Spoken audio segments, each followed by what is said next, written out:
Welcome to this most extraordinary channel. This is Aditya Trivedi from class 9 term two with Aditya. तो स्वागत है बहुत दिनों बाद मेरे इस चैनल में। तो इस वीडियो में मैं बताने वाला हूँ चैप्टर नंबर 10 ग्रेविटेशन। बहुत ही फुल इजी एक्सप्लेनेशन, मीन्स एकदम इतना इजी एक्सप्लेनेशन होगा कि कहानी की तरह समझोगे और जो उसको अप्लाई करोगे तो फिर मज़ा आ जाएगी। ग्रेविटेशन चैप्टर बहुत ही इंटरेस्टिंग टॉपिक है ये। इसके कुछ टॉपिक डिलीट भी हुए हैं। ग्रेविटेशन मतलब चैप्टर नहीं, टॉपिक्स की बात हो रही है।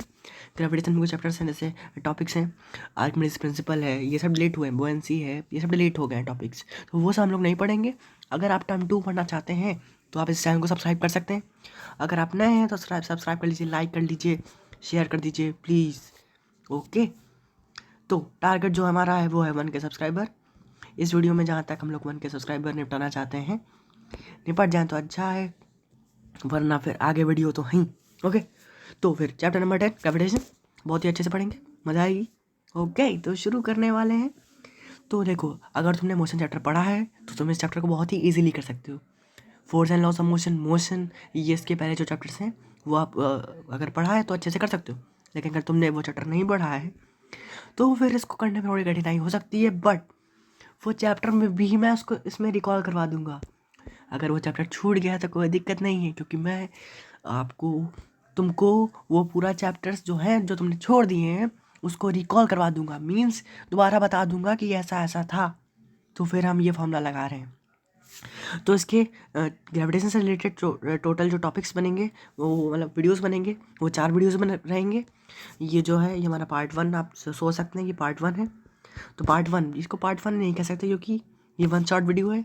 इसमें आप पूरा ग्रेविटेशन चैप्टर समझ जाएंगे कि ग्रेविटेशन क्या होता है। ओके, तो इस जो सेकंड वीडियो बनेगा इससे रिलेटेड, उसमें मैं बताऊंगा कि इक्वेशन जो 3 क्वेश्चन पढ़ी थी आपने, v equals to U plus A T, S equals to U T plus half A T square, और फिर जो आपने एक और इक्वेशन पढ़ी थी जो कि थी V square minus U square equals to 2as। Okay, बहुत ही बढ़िया।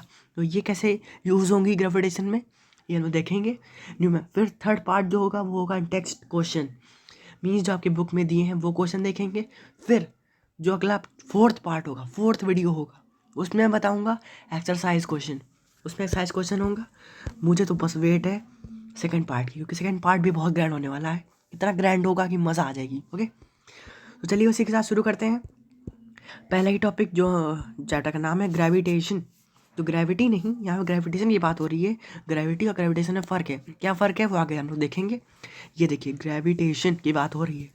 ग्रेविटी की स्पेलिंग GRAVITY होती है, और ये ग्रेविटेशन है GRAVITATION। ओके, ये है। ओके, देखते हैं व्हाट इज ग्रेविटेशन, चलिए देखते हैं।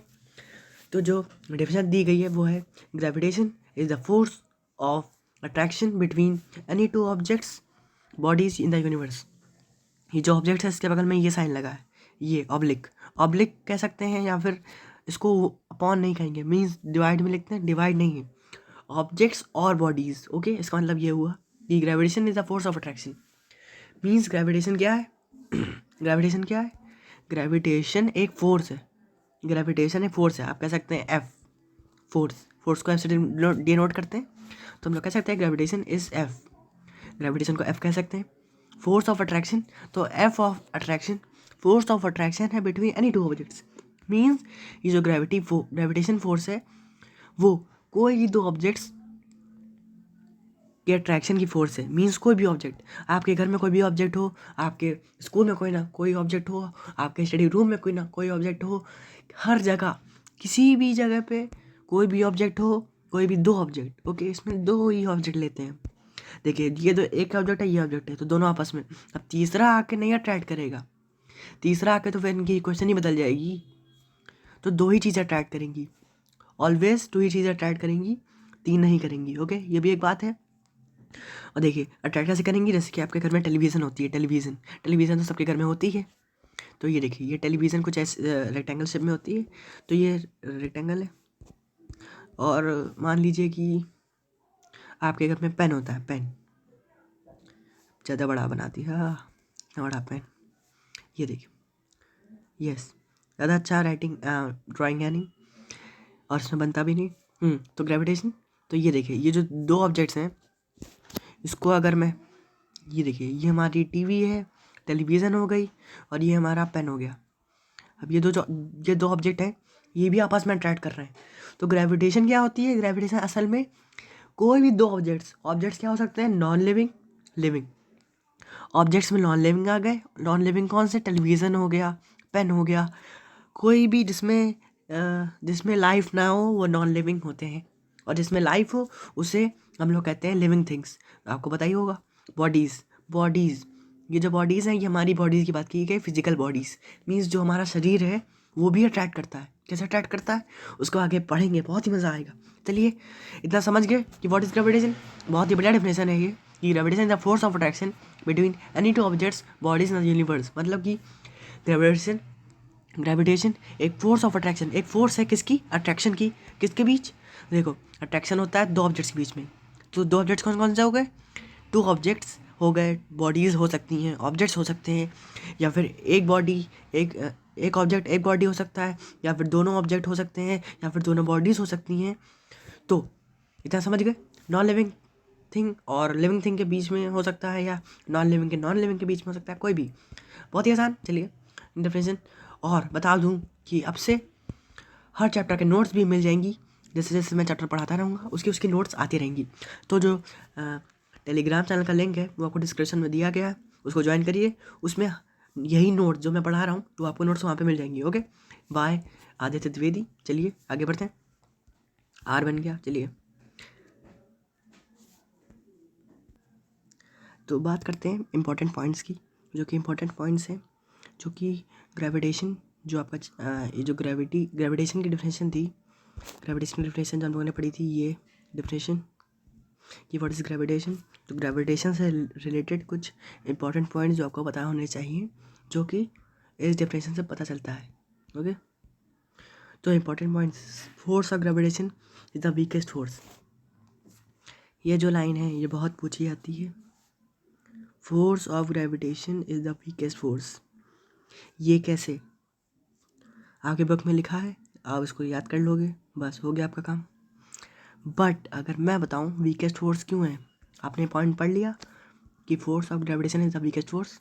चलिए ऊपर देखते हैं कि कैसे वीकेस्ट है।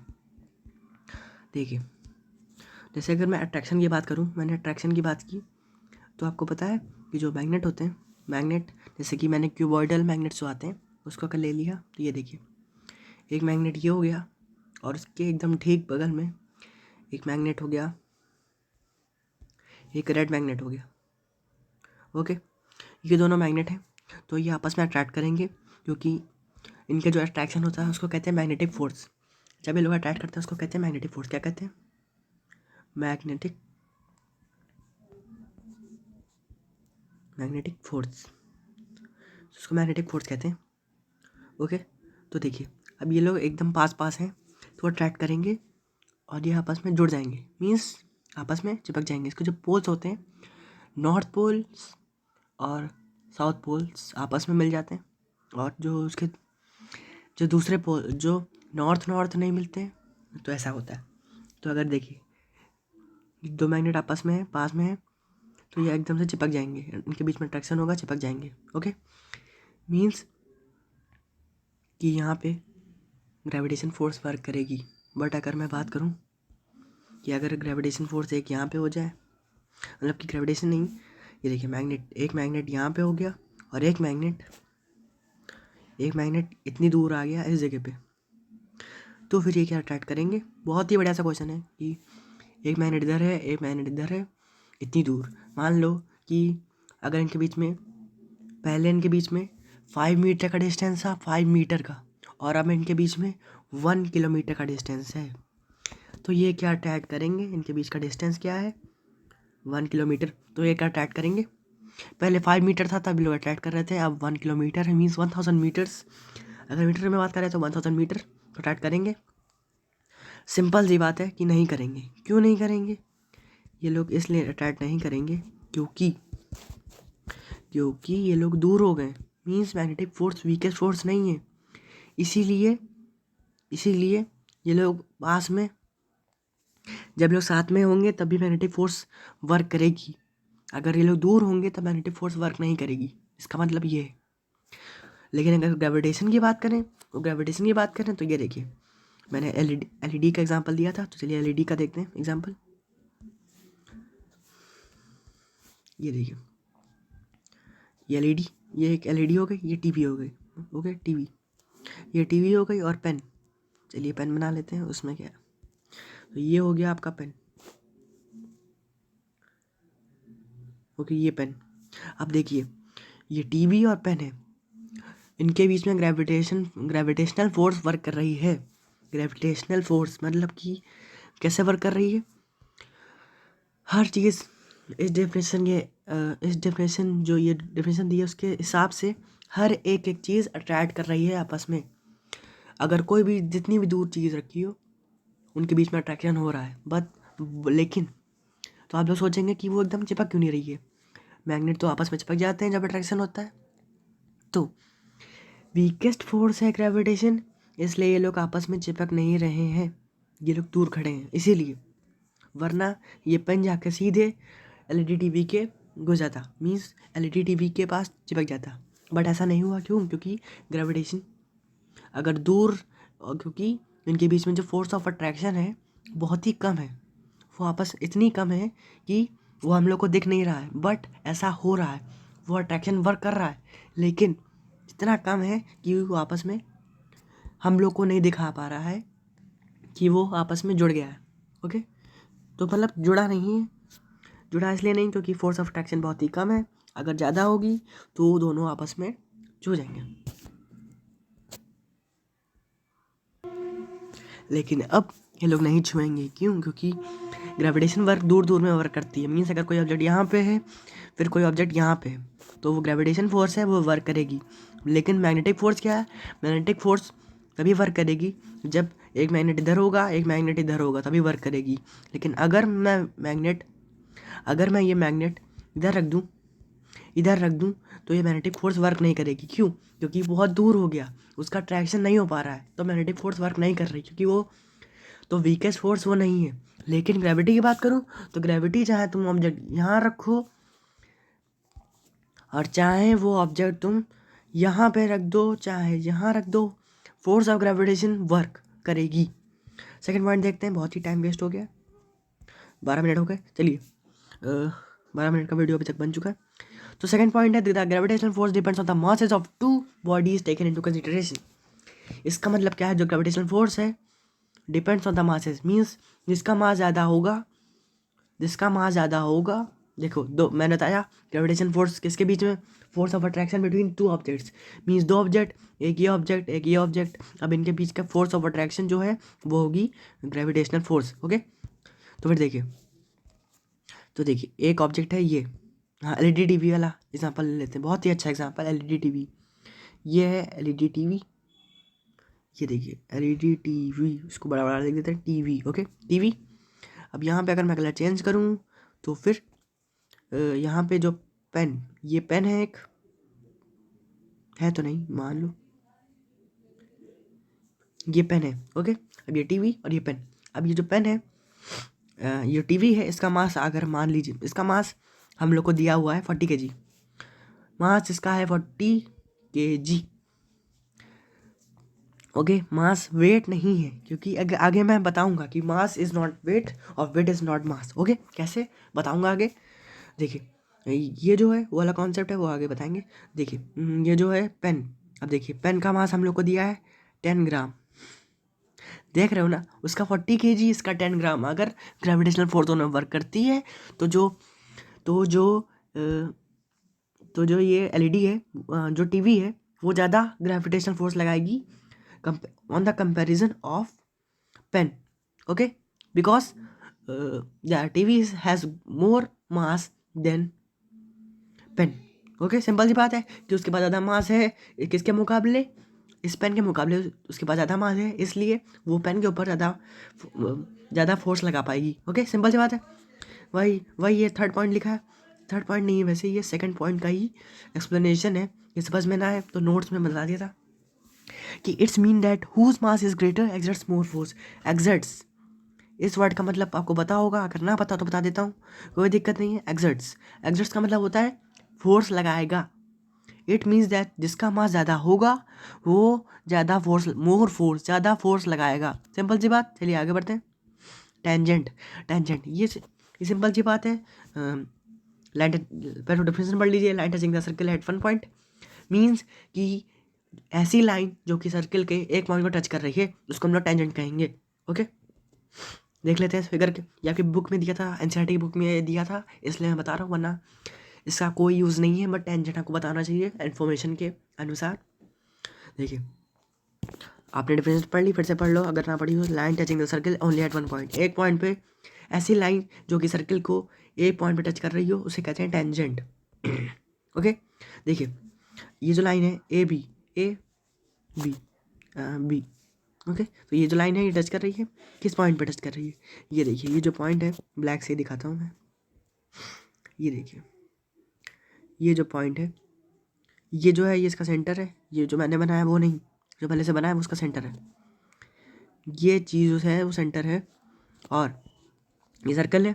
अब देखिए ये जो पॉइंट है इसका, ये इस पॉइंट पे देखिए आपकी लाइन टच कर रही है, ये गई इस पॉइंट पे टच हुई और ये निकल गई, तो फिर ये क्या हुई? टेंजेंट, क्योंकि ये देखिए यहाँ पे वर्ड लिखा है ओनली, मीन्स कि सिर्फ, सिर्फ, ऐसा नहीं लिखा है कि अगर ये लिखा हो कि line touching the circle eight one point, इसका मतलब क्या है?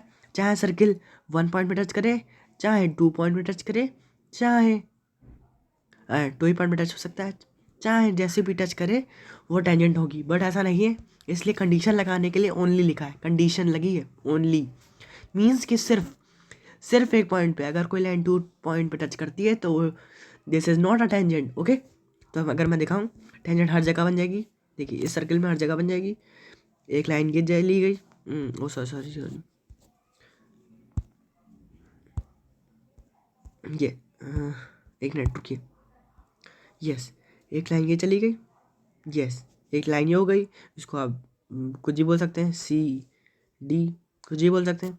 एक लाइन ये चली गई, एक लाइन ये चली गई, मीन्स कि अगर आप देखें तो 1 2 3 4, एक लाइन ये हो गई, ये जो पहले से बनी थी 2 3 4, तो 4 से ज़्यादा बन जाएंगी लाइन। ओके, एक, हाँ 4 ही टोटल, 4 लाइन बन जाएंगी, आपको टेंजेंट मिल जाएगी। अगर मैं बात करूँ, आपने पढ़ा होगा कॉर्ड, मैथ्स में पढ़ा होगा कॉर्ड, सेवन्थ एट्थ सिक्स में पढ़ा होगा, सिक्स सेवन्थ में हमने पढ़ लिया होगा कॉर्ड। इसको कॉर्ड कहते हैं। जब कोई लाइन लाइन 2 पॉइंट्स पे टच करती है तो उसे कॉर्ड कहते हैं। कॉर्ड किस वाले बताऊँ, बताऊँ कि ना बताऊँ, आती है कि नहीं? ओके चलो बता ही देता हूँ। कॉर्ड, CHORD, राइटिंग बड़ी गंदी है, CHORD, कॉर्ड। ओके सिंपल है, चलिए आगे बढ़ते हैं। सेंट्रीपेटल फोर्स, तो ये जो टॉपिक है ये आपकी एनसीईआरटी में दिया है, इसलिए मैं बता रहा हूँ, लेकिन इसका भी लेकिन इसका यूज़ है, ऐसा नहीं है इसका नहीं है। टेंजेंट की तरह हवा में मत उड़ा देना। ओके चलो चलते हैं, पढ़ते हैं। The force that causes this acceleration and keep the body moving along the circular path is acting toward the centre. तो ये जो डेफिनेशन है इसका अर्थ ये है, अर्थात इनका कहने का मतलब ये है कि ऐसी फोर्स जो कॉज करती है। अब देखिए डैट कॉजेस, अगर इसका अर्थ समझना हो, कॉजेस का मतलब क्या होता है पता हो तो कोई दिक्कत नहीं, वरना मैं बताने के लिए बैठा हूँ। मीन्स प्रोड्यूस, प्रोड्यूस, अगर मैं लिख दूँ प्रोड्यूस तो भी उसका वही मतलब होगा। और उसको एक और वर्ड कह सकते हैं, conduct. Conduct means, produce means बनाना, और कंडक्ट मतलब लगाना। हाँ, कंडक्ट मतलब ये बनाना। तो जो फोर्स जो बनाती है, क्या बनाती है? एक्सेलरेशन, जो कि देखिए, जो ऐसी फोर्स जो कि बनाती है एक्सेलरेशन, जो कि बॉडी को सर्कुलर पाथ में घूमने देता है, सेंट है ना। देखिए आपने भी कभी कभी किया होगा कि आपने कभी लिया, आपने लिया थ्रेड, उसमें आपने बांधा पत्थर, स्टोन बांधा, फिर आपने उसको गोल गोल उसको हाथ से घुमाने लगे। जब आप घुमाएंगे तो उसका उसका कुछ सर्कुलर पाथ बन जाएगा, जैसे कि देख रहे हैं यहाँ पे ये इस पिक्चर में। अगर मैं इस पिक्चर की बात करूँ तो ये देखिए, ये सर्कुलर पाथ कुछ ऐसा बन रहा है। तो ये देखिए, ये सेंटर से घुमा रही है और चारों तरफ घूम रहा है। तो फोर्स कहाँ से लग रही है? सेंटर से। फिर से मैं कहूँगा फोर्स कहाँ से लग रही है, सेंटर से। क्यों? क्योंकि सेंटर से वो घुमा रही है, इसलिए वो पत्थर घूम रहा है। या फिर आप भी करके देखो, आपको पकड़ना है पत्थर, आपको थ्रेड में बांधना है, फिर आप घुमाइए उसको, अपना हाथ ऊपर करिए, घुमाइए, तो आप देखेंगे कि सेंटर। आप वीडियो बना सकते हैं, उसमें आप देख सकते हैं कि आप सेंटर में खड़े हैं, तब ये वो घूमेगा सर्कुलर पाथ में।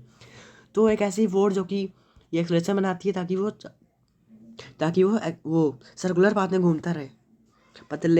पता चले अगर ये फोर्स नहीं होगी तो फिर अगर ये जो आप घुमा रहे हैं तो वो सीधा घूमेगा, सीधा सर, सीधा लाइन के पाथ में जाएगा, एकदम सीधा। सीधा कैसे?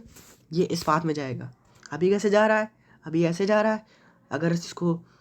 अगर जैसी फोर्स ख़त्म हुई, ये सीधा निकल जाएगा, ये सीधे यहाँ से निकल जाएगा। ओके, सिंपल है।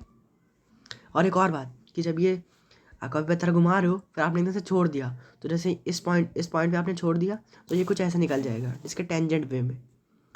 ये टेंजेंट मतलब एक पॉइंट में टच कर रही। अगर इस जगह पे छोड़ा तो फिर ऐसे निकल, तो फिर ये ऐसे निकल जाएगा। ये ओके, सिंपल है। चलिए आगे बढ़ते हैं। इसकी डिफिनेशन आप देख सकते हैं, बाकी नोट्स आपको मिल जाएंगी। तो फिर से मैं कहूँगा, सब्सक्राइब करिए, लाइक करिए और कमेंट करिए, और जो टेलीग्राम चैनल है उसको ज्वाइन करिए। किस लिए ज्वाइन करना है? ज्वाइन इसलिए करना है क्योंकि उसमें आपको नोट्स मिल जाएंगी, बहुत ही ग्रैंड नोट्स मिल जाएंगी। तो चलिए बिना टाइम वेस्ट करे आगे बढ़ते हैं। Motion of moon around the अर्थ, ये जो टॉपिक है बहुत बड़ा टॉपिक है। चलिए देखते हैं motion of moon around the earth. तो the motion of the moon around the earth is due to the centripetal force. तो इनका कहना नहीं, एनसीईआरटी का क्या कहना है कि क्या कहना है, ये बात नहीं, मजाक कम। The motion of the moon around the earth is due to the centripetal force means कि आगे देखते हैं, शायद फिगर था, यस है फिगर। तो जो मून का मोशन होता है अर्थ के चारों तरफ, इतना तो पता ही होगा, इतनी बात तो पता ही होगी कि ये देखो मून, ये अर्थ है।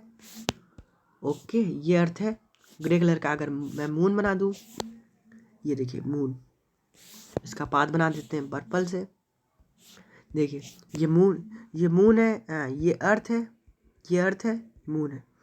अब ये जो मून है ये इसके चारों तरफ घूमता है, ये ऐसे ऐसे ऐसे ऐसे ऐसे ऐसे, ये ऐसे ऐसे घूमता है, फिर अपनी जगह पे आ जाता है, फिर ऐसे घूमता रहता है। ओके, बहुत ही आसान।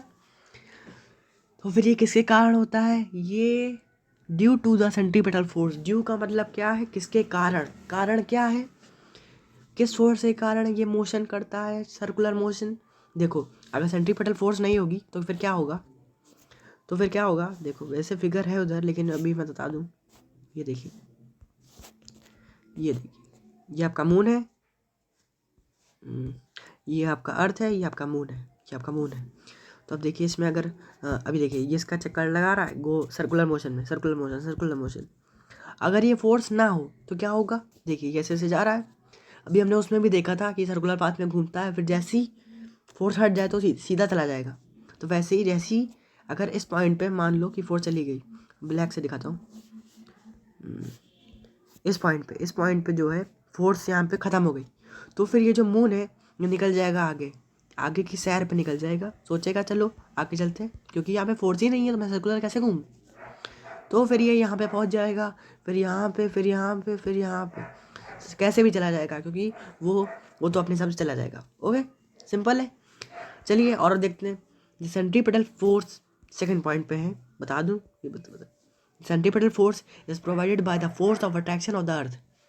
तो ये जो सेंट्रीपिटल फोर्स है, जैसे कि देखिए मैंने बताया था कि हम जब थ्रेड वाला जो टॉपिक था उसमें सेंटर से फोर्स लग रही थी, सेंटर से फोर्स लग रही थी, वो लड़की घुमा रही थी, तब वो घूम रहा था। ओके, तब वो जो स्टोन था वो घूम रहा था, तो सेंटर से फोर्स लग रही थी। मैंने कहा था सेंटर से फोर्स लगती है सेंट्रीपिटल। तो वही चीज़ सेकंड पॉइंट में कही गई है कि अर्थ कहाँ पे है? सेंटर पे। किसके सेंटर पे? मून के सेंटर पे नहीं, मून जो उसके सर्कुलर पाथ जो बना रहा है उस सर्कुलर पाथ के सेंटर में है अर्थ। तो फिर फोर्स ऑफ अट्रैक्शन कौन लगा रहा है? अर्थ। सिंपल सी बात है। ऊपर हम लोगों ने देखा कि ये लड़की थी, ये उसको घुमा रही थी, तो यहाँ पे फोर्स कौन लगा रहा था? ये लड़की लगा रही थी। अगर इधर बात करूँ, इधर फोर्स कौन लगा रहा है? इधर अर्थ लगा रही हो कि अर्थ सेंटर में है, सर्कुलर पाथ के सेंटर में अर्थ है, और सेंटर में अर्थ है, और फिर यहाँ पे मून है, यहाँ पे मून है और जो सर्कुलर पाथ क्रिएट कर रहा है अपना पाथ से बीच में वो है। ओके, सिंपल सी बात। चलिए आगे बढ़ते हैं। If there were no such force the moon would pursue a uniform straight line motion. मैंने आपको बात बताई कि वही वाली बात कि अगर ज़्यादा मैंने वही बात बताई तो वही इसमें लिखा, मैंने तो पहले बता दिया, कोई दिक्कत नहीं। यही बात कि मून है ये अर्थ है, तो मून इधर है, तो मून इधर है, इधर तो जाके जाके निकल जाएगा। चलिए अब इसको थोड़ा फिगर से समझते हैं इसी को, क्योंकि ये पॉइंट ज़रूरी है। अगर ये आ गया तो समझ लो पूरा ग्रेविटेशन चैप्टर आ गया, ऐसा कुछ नहीं है। चलिए आगे बढ़ते हैं। फिर से मैं कहूँगा, हर पॉइंट पे कहना पड़ेगा कि सब्सक्राइब ना हो, सब्सक्राइब कर लो, अभी भी टाइम है, सब्सक्राइब कर लो खुला। ओके, प्लीज़ लाइक कर दो, कमेंट करो, अच्छा लगे तो कमेंट करो, शेयर करो, अपने दोस्तों को शेयर करो। चलिए नया टॉपिक जो आ चुका है, motion of moon around the अर्थ, मतलब नया टॉपिक नहीं है, जो हम लोग पढ़ रहे थे वही है। इसको फिगर से समझते हैं। मैंने बताया था कि अर्थ बीच में रहती है, ये देखिए, ये देखिए, ये अपना मून है, ये अपना मून भाई साहब है, ये मून भाई साहब है, ये अर्थ का चक्कर लगाते हैं। इनके पास काम ही नहीं है कुछ, इनको इतना ज़्यादा फिट रहना है, ये चलते रहते हैं। कैसे चलते हैं? अर्थ इनका ग्राउंड है, प्ले ग्राउंड है, तो उसके चारों तरफ घूमा करते हैं, उसके चारों तरफ चक्कर लगाया करते हैं, रनिंग करते रहते हैं। रनिंग करते करते करते करते आपने कभी रनिंग की होगी, आप सर्कुलर रनिंग करते हैं, या फिर ना की हो तो कर लो जाके, मज़ा आती है। सर्कुलर रनिंग ये इसका पाथ है, मीन्स आप ये तो ऐसे कोई ऐसे रनिंग नहीं करता। कोई रनिंग करेगा तो देखो ऐसे करेगा, सर्कल में। कोई ऐसा नहीं करेगा कि पहले इधर किया, इधर चला गया, फिर इधर चला गया, फिर इधर किया, फिर इधर आ गया, फिर इधर आ गया, ऐसा बिल्कुल नहीं करेगा। वो अगर रनिंग करेगा तो सर्कुलर मोशन, हाँ सर्कुलर में करेगा, सर्कुलर मोशन नहीं, सर्कुलर में करेगा, सर्कुलर पाथ में करेगा। तो वैसे ही मून भी रनिंग कर रहा है, मून भी उसका चक्कर लगा रहा है, तो फिर उसके जो इसको ऑर्बिट कहते हैं, ये जो आप ये सर्कल देख रहे हैं, ये मून्स ऑर्बिट है, मून का ऑर्बिट है। ऑर्बिट को हिंदी पे आप कह सकते हो ग्रह पथ। और पथ क्या होता है? पथ होता है आपका पाथ। ऑर्बिट डेफिनेशन भी है कि आप पाथ जिससे प्लैनेट मूव करते हैं। ओके, अब ये मून चक्कर लगाता है, देखिए अर्थ बीच में, ये अर्थ है, ये हमारी पृथ्वी है जहाँ पे हम लोग रहते हैं। ओके, ये देखो, ये हमारी पृथ्वी है जहाँ पे हम लोग रहते हैं। देखो मैं इसमें दिख भी रहा हूँ, मैं इस अर्थ में दिख भी रहा हूँ, मैं यहाँ से हाई कर रहा हूँ, दिख नहीं रहा हूँ नहीं दिखूंगा। चलिए देखो, ये अर्थ इधर जा रहा, फिर अर्थ को मन किया, अर्थ को मन नहीं किया, सेंट्रीपेटल फोर्स खत्म हो गई। ये अर्थ देखो, अर्थ मान लो कि आप बीच में खड़े हो, आप ये अर्थ को आपने उसमें धागे में बांध दिया और आप उसको गोल गोल घुमा रहे हैं, फिर एकदम से आपने छोड़ दिया उसको, तो अर्थ कैसे, तो ये मून कहाँ से आपने इस जगह पे छोड़ दिया, इस पॉइंट पे, तो फिर ये जो मून है ये ऐसे निकल जाएगा, सीधा टेंजेंट वे में निकल जाएगा। इसको क्या कहेंगे? टेंजेंट, TNGNT और WAY, टेंजेंट वे, पूरा।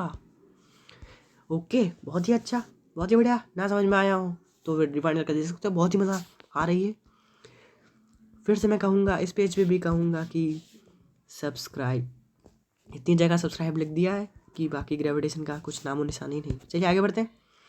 यूनिवर्सल लॉ ऑफ ग्रेविटेशन, ओहो बहुत ही बड़ा टॉपिक। चलिए शुरू करते हैं। अभी भी कहूँगा, सब्सक्राइब ना किया हो कर लीजिए, लाइक ना किया हो तो कर लीजिए, शेयर ना किया हो, क्योंकि बहुत ही बड़ा टॉपिक पढ़ने वाले हैं, यूनिवर्सल लॉ ऑफ ग्रेविटेशन, बहुत ही मज़ा आने वाली है। चलिए शुरू करते हैं।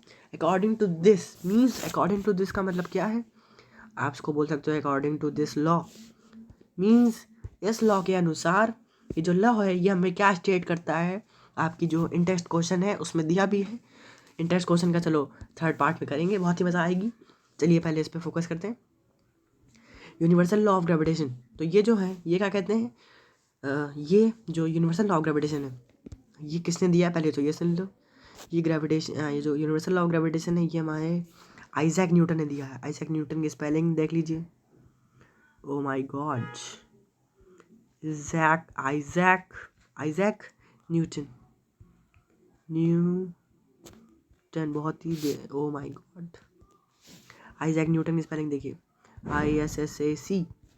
ओके, जैक हो गया, देखिए न्यूटन। ओके, न्यूटन मीन्स नया टन, ऐसा नहीं है। आइजैक न्यूटन कितने अच्छे साइंटिस्ट हैं, सोचो उन्होंने force and laws of motion निकाल लिया, एप्पल गिरा तो उनको ये नहीं आया। अगर देखो सोचो तुम लोग पेड़ पे बैठे हो, एप्पल ऊपर से गिर जाए तो तुम क्या सोचोगे, चलो खा लेते हैं, चलो खा लेते हैं। लेकिन न्यूटन ने क्या सोचा, न्यूटन ने सोचा ये एप्पल ऊपर से गिरा। एप्पल अगर गिरा, देखो पेड़, अगर पेड़ बनाऊं मैं, आज तो मैं फ्री मूड में हूँ, कुछ भी टाइम बहुत है, टाइम बहुत। ये देखो पेड़, ऊपर एप्पल लगे थे, अगर रेड एप्पल, ये देखिए रेड एप्पल, ये एप्पल, ये एप्पल, ऊपर से एप्पल गिरा, न्यूटन को बना देते हैं। न्यूटन जी को मैं बना नहीं सकता लेकिन बना देता हूँ, बिकॉज समझना बहुत ही ज़रूरी चीज़ है। ये ऊपर से एप्पल गिरा, इनके सर पे गिरा तो इनके दिमाग आया कि, दिमाग नहीं आया, इनके बहुत ही अच्छे साइंटिस्ट हैं, तो इन्होंने सोचा कि ये एप्पल ऊपर से गिरा, ये एप्पल गिरा तो नीचे क्यों आया, ये देखो ये नीचे गिरा तो ऊपर क्यों, हाँ ऊपर से गिरा तो नीचे क्यों आया, ये एप्पल नीचे ऊपर से नीचे गिर के ऊपर क्यों नहीं चला गया, जैसे गिरा वैसे उड़ जाता ऊपर, ऐसा क्यों नहीं हुआ। तो यही जो लॉ है, ये यूनिवर्सल लॉ ऑफ ग्रेविटेशन यही बताता है। तो उन्होंने क्या देख लिया, इन्होंने निकाल दिया, इन्होंने इस लॉ से क्या निकाल दिया कि जो एप्पल गिरा ऊपर से, वो कितनी फोर्स से अर्थ पे गिरा, समझ सकते हैं आप। मतलब कि फिर से देखते हैं फिगर, ये था, फिर ये पेड़ था, उसमें लगे थे लाल एप्पल लगे थे, लाल एप्पल। देखिए ये ऊपर से एप्पल गिरा, ये यहाँ पे देखिए, ये जला जो एप्पल है ये ऊपर से नीचे गिरा, तो फिर और न्यूटन जी बैठे थे यहाँ पे उसी के पास पढ़ रहे थे, बुक कुछ पढ़ रहे होंगे। अब ज़्यादा डिटेल में ना जाओ कि क्या पढ़ रहे थे। देखो ऊपर से एप्पल गिरा तो उन्होंने सोचा कि ये जो एप्पल है ये कितनी फोर्स से ज़मीन पे टैप किया, मतलब ज़मीन की क्या है, ये पिंक कलर की ज़मीन थी, इनकी पिंक कलर की ज़मीन थी, ये बैठे हुए थे, एकदम से गिरा तो एप्पल गिर के यहाँ पे पहुँचा, एप्पल एकदम से पट से यहाँ पे गिरा इस जगह पे, ये रेड एप्पल है। तो उन्होंने सोचा किस फोर्स से ये यहाँ पे गिरा, चलो ये निकाला जाए। पहले तो उन्होंने ये सोचा कि ये नीचे क्यों गिरा, ऐसी कौन सी फोर्स है जो वर्क कर रही है, ये ऊपर क्यों नहीं गया। फिर उन्होंने सोचा चलो ठीक गिर गया, चलो ठीक कोई बात नहीं, गिर गया होगा कैसे भी, फिर ये कितनी फोर्स से गिरा, ऐसी बात है, सोचते थे ये, सोच सकते हो तुम, सोच के भी कभी नहीं सोच सकते हो। चलो देखते हैं इसको। चलो, according to this, every object in the universe attracts every other object with the universe with a force which is directly proportional to the product of their masses and inversely proportional to the square of distance between them. तो अगर proportional word ये आपको नए लग रहे हैं, directly proportional ये नया वर्ड लग रहा है, इनवर्सली प्रोपोर्शनल ये नया वर्ड लग रहा है, तो फिर रिकॉल करो अपना चैप्टर नंबर 9 जो कि है force and laws of motion, उसको रिकॉल करो। उसमें इनवर्सली प्रोपोर्शनल बहुत ही यूज़ हुआ है, बहुत ज़्यादा। उसमें लिखा था force is directly proportional to M A, फिर हम लोग कांस्टेंट लगाते हैं, फिर बहुत चीज़ें करते हैं, ओके उसमें नहीं जाते हैं। देखिए तो ये जो स्टेटमेंट है, देखिए इसके यूनिवर्सल लॉ ऑफ ग्रेविटेशन का फॉर्मूला जो है वो अगर मैं बताऊँ तो इसका फॉर्मूला आया था GM। देखो अगर आप कुछ भी लो, कुछ भी उस हिसाब से फॉर्मूला आता है। अगर मैं GM1M2 upon okay GM1M2 D², देखिए ये हमारा फॉर्मूला है, ये इसका फॉर्मूला है यूनिवर्सल ऑफ ग्रेविटेशन का। अब ये कैसे आया, डेरिवेशन कैसे की, ये भी ये बात इस स्टेटमेंट से पता चलती है। किस स्टेटमेंट से ये पता चलती है, ये जो स्टेटमेंट दिया है, स्टेटमेंट की बात करूँ, ये देखिए जो ब्लैक कलर से मैं ढके दे रहा हूँ उसको, देखिए नेट कुछ लाइन ही चली गई, चलो ठीक। ये जो एवरी आप देख रहे हैं, ये जो every object in the universe, ये देखिए ये जो स्टेटमेंट है, ये स्टेटमेंट बहुत ही ज़रूरी है। अगर आप इसको लर्न कर सकते हैं, अगर आपने पूरा लर्न कर लिया, आपकी डेरिवेशन आपकी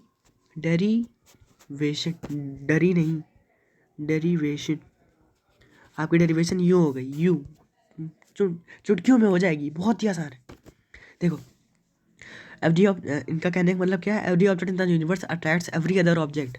मीन्स कि ये तो बताइए आपको, पहले तो ग्रेविटेशन की पहले तो पूछा जाए state the universal of gravitation. ये अगर क्वेश्चन आए तो आपको लिखना है कि every object in the universe, ये जो पूरा है वो उतार देना है। कैसे उतारोगे, इसको याद करने का बहुत ही बढ़िया तरीका है। पहले तो ग्रेविटी की डेफिनेशन लिख दो हमको, द फोर्स ऑफ अट्रैक्शन ये मत लिखना, जो इसमें लिखिए वो स्टेटमेंट लिख दो, सही है। देखो every object in the universe means every object in the universe, ये देखिए इसका मतलब कोई भी ऑब्जेक्ट यूनिवर्स में, कोई भी ऑब्जेक्ट यूनिवर्स ब्रह्मांड, कोई भी ऑब्जेक्ट ब्रह्मांड में, कोई भी चीज़ ब्रह्मांड में अट्रैक्ट करती है। Every other object means every other object, every other object means ब्रह्मांड में ऑब्जेक्ट, यूनिवर्स में ब्रह्मांड में ऐसी कोई भी चीज़, कोई भी ऑब्जेक्ट, कोई भी चीज़ अट्रैक्ट करती है एक दूसरे को। एवरी अदर ऑब्जेक्ट हर दूसरे ऑब्जेक्ट को अट्रैक्ट करती है। यस एवरी अदर, एवरी का मतलब हर, मतलब ऑल, हर दूसरे ऑब्जेक्ट को हर ऑब्जेक्ट अट्रैक्ट करता है विद अ फोर्स। तो ग्रेविटी क्या है, ग्रेविटी की डेफिनेशन क्या है, द फोर्स ऑफ अट्रैक्शन। तो वही बात इन्होंने कही है कि हर ऑब्जेक्ट एक दूसरे को अट्रैक्ट करता है, किसके साथ अट्रैक्ट करता है, विद अ फोर्स, फोर्स के साथ हर उसको अट्रैक्ट करता है। तो फोर्स के बारे में फिर उन्होंने लिखा है विच इज, जो फोर्स है वो क्या है, वो डायरेक्टली प्रोपोर्शनल है। डायरेक्टली प्रोपोर्शनल फोर्स क्या है, directly proportional to the product of their masses, to the product of their masses. तो देखिए जो कि जो इनकी जो फोर्स है वो डायरेक्टली प्रोपोर्शनल किसकी है। पहले इन्होंने कहा कि जो फोर्स है वो डायरेक्टली प्रोपोर्शनल है to the product of their masses, means उनके जो मास है, जो उनका मास है, मास है जो उनका प्रोडक्ट, जो उनका मास का प्रोडक्ट है। मीन्स किसी का मास है m1, दो होते हैं, मतलब दो चीज़ें होती हैं अट्रैक्ट, तो m1 एक का हो गया, एक का m2 हो गया। ओके, तो ये क्या इन्होंने कहा, डायरेक्टली प्रोपोर्शनल। तो देखिए m1 इंटू m1 इंटू लिख सकता हूँ, फिर फोर्स। तो एक चीज़ कहते हैं कि f is directly proportional to, ये जो साइन है, ये जो साइन है ये डायरेक्टली प्रोपोर्शनल का साइन है। फिर से दिखा देता हूँ, ये कुछ इस प्रकार का बनता है।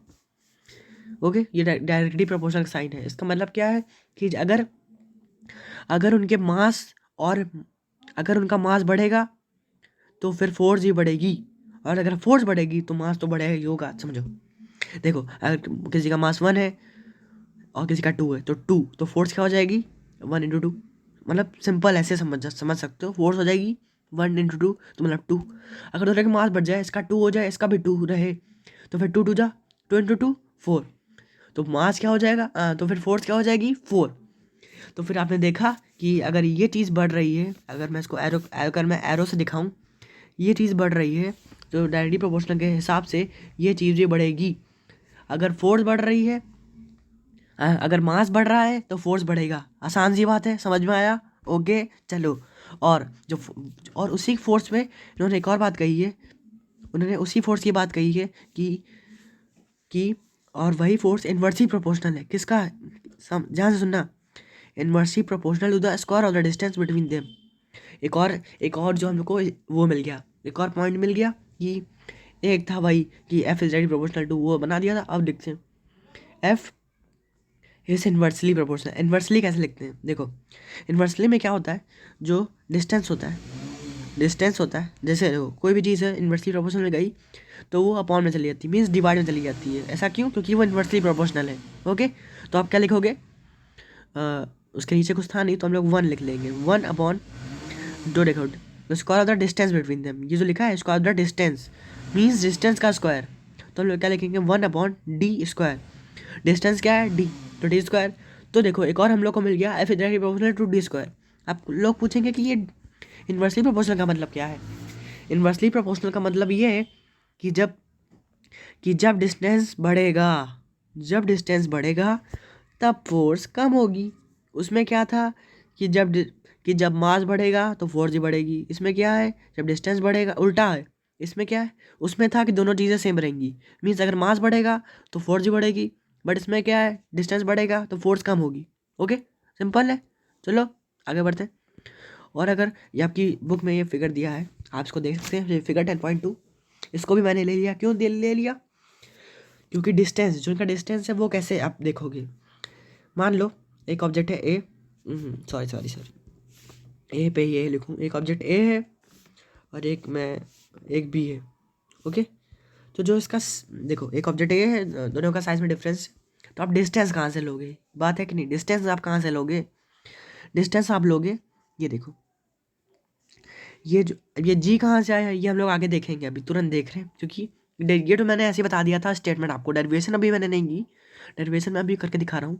देखिए, देखो समझो, ये ए है ये बी है, ये दो ऑब्जेक्ट्स हैं, मैंने बताया था अट्रैक्शन बिटवीन टू ऑब्जेक्ट्स, तो ए और बी। अब इनके सेंटर देखो, ये सेंटर, तो जो डिस्टेंस लेंगे वो दोनों के सेंटर से लेंगे, मीन्स ए ऑब्जेक्ट इधर है, बी इधर है, लेकिन नेट को कलर बदल देता हूँ, ए इधर था इसमें पर्पल से, पर ये ए हो गया और ये बी हो गया। ओके, तो अब अगर मैं डिस्टेंस लूँ तो इसका डिस्टेंस कहाँ से लूँगा, इसका डिस्टेंस लूँगा ये जो इसका सेंटर, जो इसका सेंटर है, दोनों को मैं दोनों के बीच का जो डिस्टेंस है वो डिस्टेंस मैं अपने में लूँगा। दोनों का सेंटर, चाहे किसी का सेंटर यहाँ पे हो, किसी मतलब देखो एक ऑब्जेक्ट इधर है चाहे इधर है, तो इसका सेंटर, इसका सेंटर दोनों को देखिए, ये इसके बीच में जो डिस्टेंस है, इसके बीच में मान लीजिए 10 मीटर डिस्टेंस है, तो इनके बीच का डिस्टेंस क्या होगा 10 मीटर। तो फॉर्मूले में क्या पुट करेंगे, 10 मीटर का स्क्वायर जो कि है 10 का स्क्वायर 100, तो 100 नीचे आ जाएगा। सिंपल है, समझ में ना आए तो बताइएगा कैसे बताएंगे, कमेंट में बता सकते हैं, शेयर कर सकते हैं, और फिर से मैं कहूँगा सब्सक्राइब कर लो, लेकिन अभी मैं तुरंत नहीं बोलूँगा क्योंकि लिंक टूट जाएगा। Universal law of gravitation. चलिए अब इसका देखते हैं डेरिवेशन, तो फिर डेरिवेशन देखिए बहुत ही मजा आने वाली है। देखो इसका जो डेरिवेशन है वो है कि देखो इसको मैथमेटिकल रिप्रेजेंटेशन बोल सकते हैं, डेरिवेशन ऑफ फोर्स आपके में आ सकता है, पेपर में आएगा right the derivation of force of gravitation, तो आप क्या करोगे, तो आपको कुछ नहीं करना है, यूनिवर्सल लॉ ऑफ ग्रेविटेशन का जो डेरिवेशन है आपको वही उसमें लिख देना है, क्योंकि बोथ आर सेम। ओके, चलिए देखते हैं। देखो वही बात इन्होंने कहा कि consider two objects A and be with masses m1 and m2। इन्होंने कहा दो ऑब्जेक्ट्स ले लीजिए ए और बी। ओके ठीक, आपने दो ऑब्जेक्ट्स ले लिए, अब ए का मास आप मान लीजिए m1 और बी का मास मान लीजिए m2। सबका मास सेम नहीं होता, उसी को देखते हुए हम लोगों ने जनरल फॉर्म लिया है।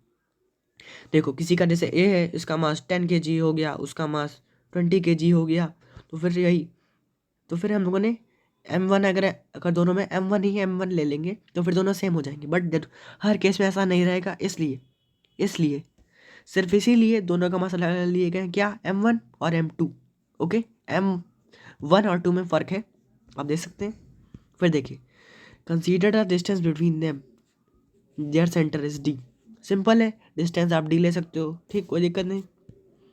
तो देखो फोर्स ऑफ ग्रेविटेशन, तो जो उनका अ, देखो जो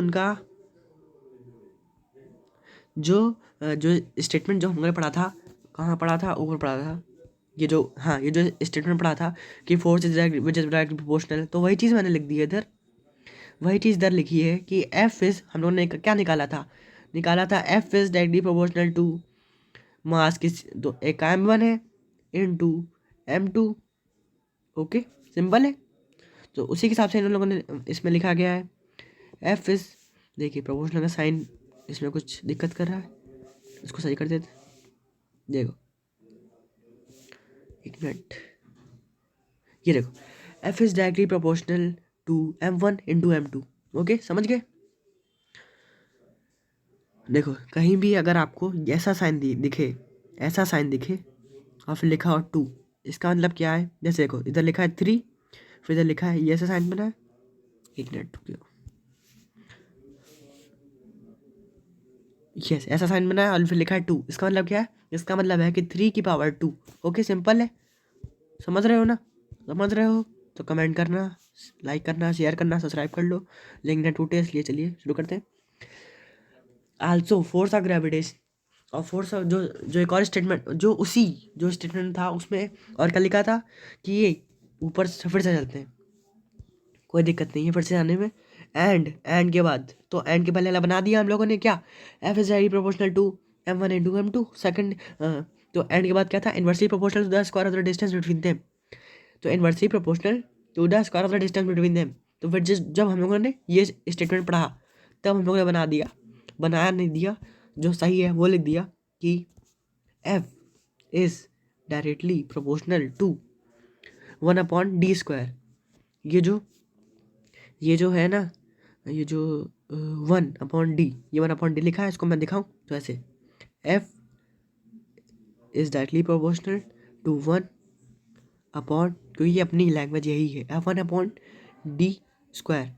तो फर्स्ट इक्वेशन मिली, तो देखिए ये सेकंड मिल गई, ये आपको ये 2 नहीं है, ये जो है ना, ये मुझे भी 2 लग रहा था थोड़ा सा। हाँ यस, आप सही है, ये आपका ये आपका प्रोपोर्शनल का साइन, यस प्रोपोर्शनल का साइन ऐसा होता है, इनवर्सली प्रोपोर्शनल कैसा पता चलेगा, 1/d², इसका मतलब यही है। ओके, तो F is inversely proportional to 1/d², आसान है। फिर ऊपर जो हम लोगों ने बनाई थी, ऊपर का बनाई थी, F is proportional to M1 into M2, आसान है ना। ओके, फिर देखो, जो अगर मैं कहूँ कि जो फिर हम लोगों ने देखो पहली इक्वेशन निकली, ये पहली इक्वेशन अगर मैं कह दूँ कि पहली इक्वेशन ये रही और दूसरी इक्वेशन ये रही, तो दोनों को हम लोगों ने कंबाइन किया। अब देखो इक्वलाइज करना आपको आता होगा, ना आता हो तो आप सीख सकते हैं।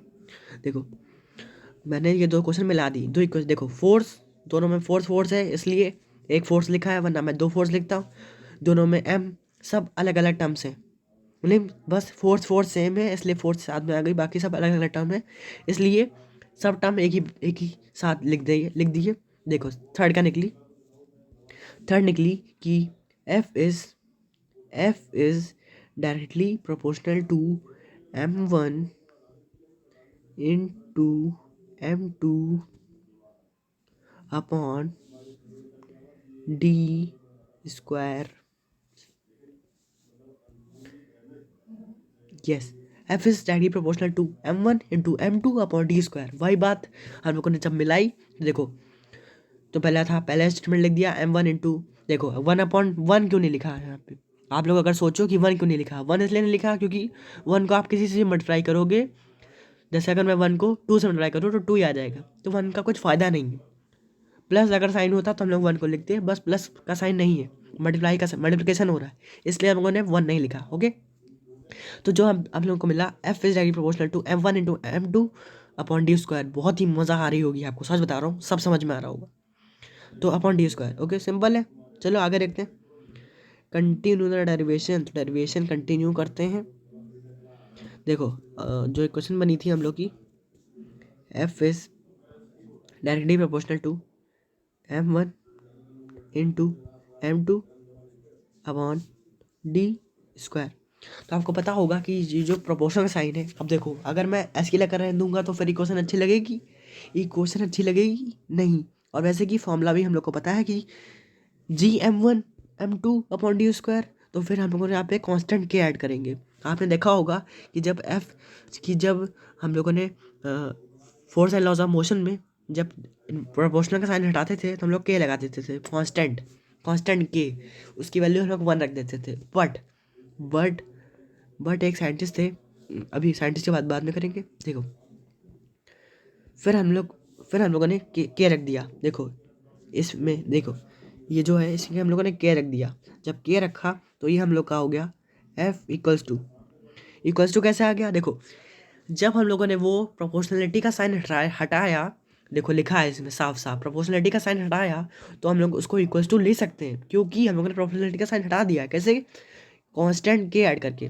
ओके, तो F इक्वल्स टू अब हो जाएगा के इंटू भी ले सकते हो या KM1, क्योंकि आपको पता ही होगा कि वेरिएबल के साथ कोई भी चीज़ लिखी हो तो मल्टीप्लाई हो रही होती है। M1 into M2 upon d²। ये देखिए यहाँ पे d है, d²। ओके, बहुत ही आसान।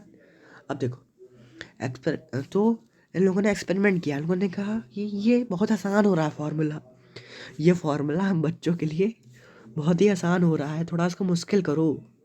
ऐसा नहीं था, ऐसा कुछ नहीं था, बट मैं बता रहा हूँ कि बहुत ही आसान हो रहा था फॉर्मूला, कि सीधे वैल्यू ऐड करती हो गया, काम खत्म।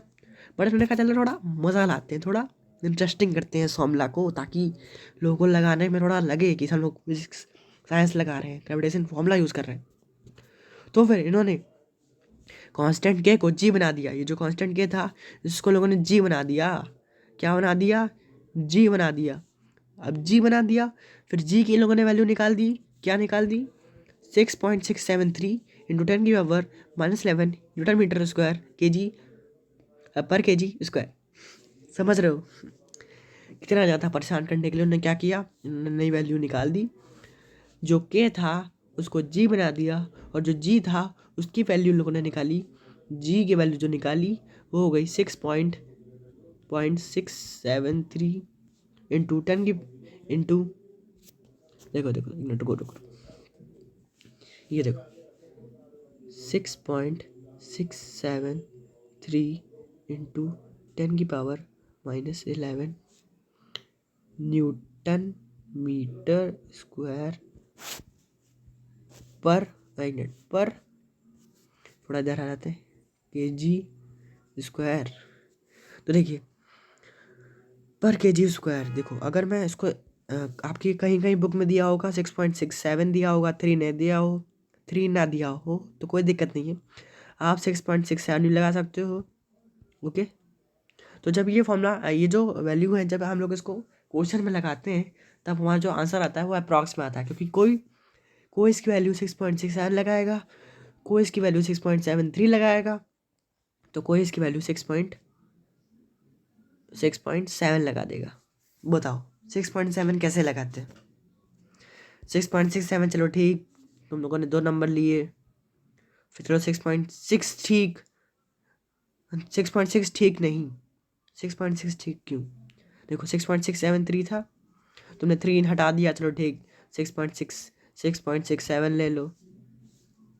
अब तुम 7 हटाओगे, जब तुम 7 हटाओगे ना, देखो इतना तो पता होगा, एस्टिमेट जब करते हैं तो 5 से ज़्यादा जब कोई भी नंबर होता है तो उसको पूरा पूरा मान लेते हैं। तो 6 है तो 6.6, तो 6 के बाद जो नंबर आता है उसको मान लेंगे। अगर ये 2 होता तो 6.2 ही लिखते, लेकिन आप लोग लिखेंगे 6.7, 6.7 इसको लिखेंगे। इस पर इतना मत जाओ, 6.673 इंटू 10⁻⁻11 न्यूटन मीटर स्क्वायर। ये देखो जी की वैल्यू हमारी क्या निकली, ये जो गिवन है ये निकली। फिर देखो तो जो इक्वेशन हम लोग की बनी थी एफ, देखो एफ इक्वल्स टू के m1 इंटू m2, देखो ऐसे ही कुछ निकली थी हम लोग की इक्वेशन। देखो कुछ दिक्कत हो बताना। अच्छा कैसे बताओगे, ऑनलाइन थोड़ी ना, मतलब लाइव थोड़ी ना। के m1 into m2 upon D square. तो देखो ये निकली थी वैल्यू।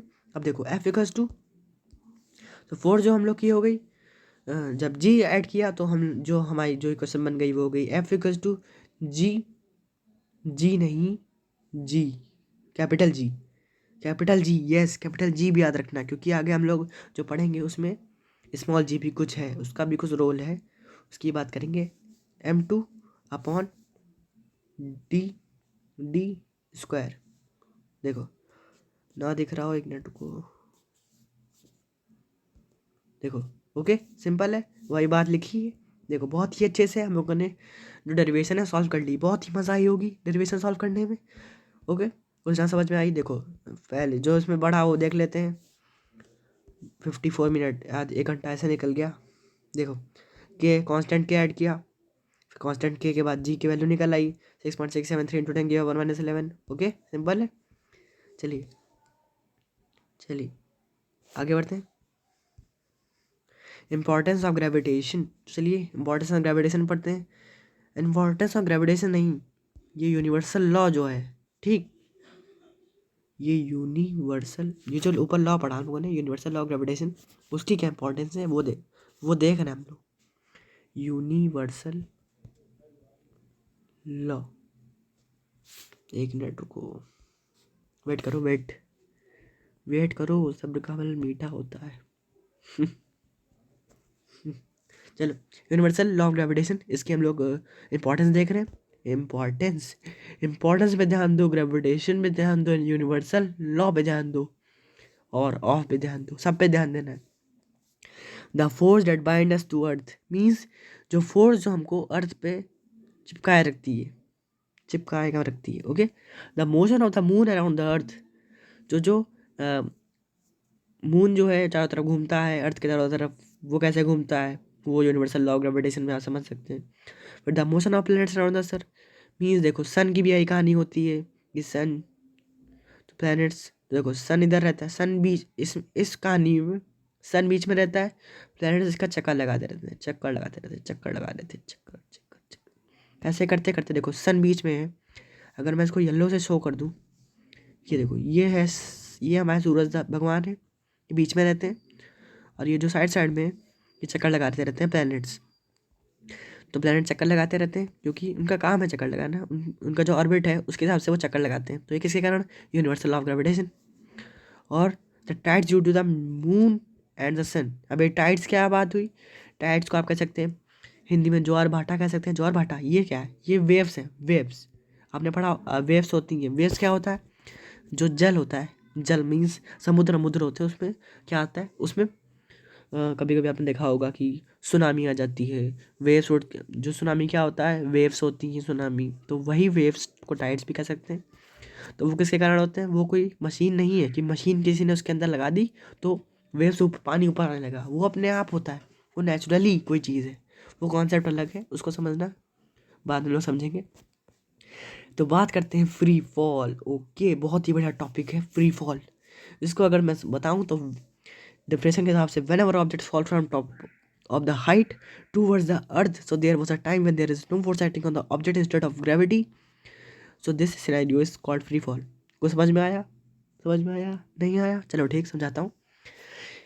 तो अगर डिफरेंशन के हिसाब से पढ़ें तो डिफरेंशन कह रही है कि जब भी कोई भी ऑब्जेक्ट ऊपर से सबसे top of the height mean सबसे हाइट पे से गिरता है, हाइट कह दो, या फिर अगर आप बेड से भी गिर जाओ, लेकिन तब आपको फ्री फॉल फील नहीं होगा, लेकिन फ्री फॉल हुआ होगा। ओके,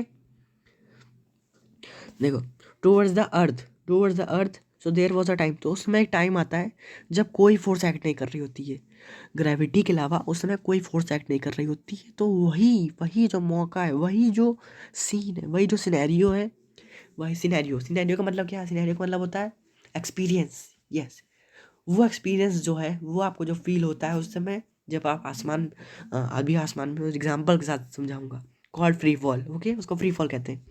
अगर मैं समझाऊं तो चलो इधर जगह है, चलो बना लेते हैं। ये देखिए, ये बहुत बड़ी बिल्ड, ये देखो, ये देखो, यहाँ से, एक मिनट,